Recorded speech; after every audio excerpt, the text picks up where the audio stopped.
When you have a bad habit, say pornography, say adultery, extremely bad. In the case of adultery, major sin. In the case of pornography, minor sin, but it's still a sin. And I want to tell you something. When you have a bad habit of this nature, and you want to eradicate it, and you have told yourself no more, a day will come when you might slip up again, right? You might drop again, because you know what? You're a human. On that day, don't think, I blew it, that's it, now I'm back to my old ways. You're not. You're not back to your old ways. No. If you blew it one day, at least you did better. You used to do it every day before.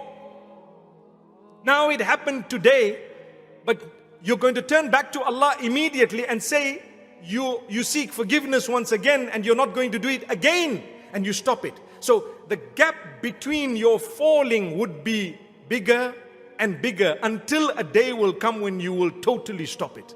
You get the point? Shaitan makes you lose hope. So if you said, right from today, I'm not going to commit the sin anymore, and a month later you dropped, Shaitan says, you see, you're back to where you were. So then Shaitan might make you say, well, it's okay, now I'm just going to go back, because you know what, I'm too weak and I just can't do this. No, you can. You can, you will, you shall, and you must. If you fell a month later, get up, seek the forgiveness of Allah. You might fall 6 months later. How's the gap? Bigger. Is that an improvement? It's like smoking 3 cigarettes from 30. You see, big improvement. After that, you might fall a year later. What happened?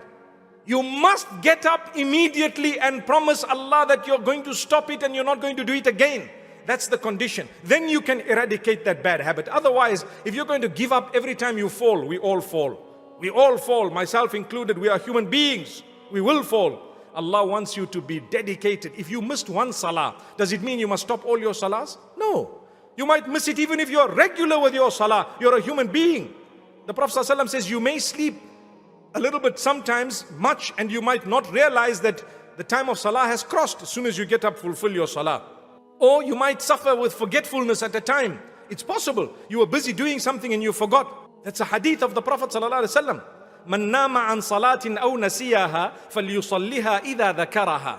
Whoever sleeps over a prayer or forgets a prayer should fulfill it or should do the qadha as soon as they remember, as soon as they can. It's a simple hadith.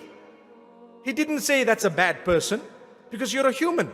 But the point I'm raising is, in the same way, when you are trying to get rid of a bad habit, you might falter somewhere down the line. Don't let that be a means of you giving up, but rather get up and continue for longer without that bad habit. In the same way that if you were to miss a salah, you won't just throw in the towel and say no more salah for me because I missed one, but rather you will make sure you do the qadha, you seek Allah's forgiveness, you continue further, and you try your best not to miss a salah. Perhaps years will pass and you wouldn't have missed a salah. May Allah keep us all strong.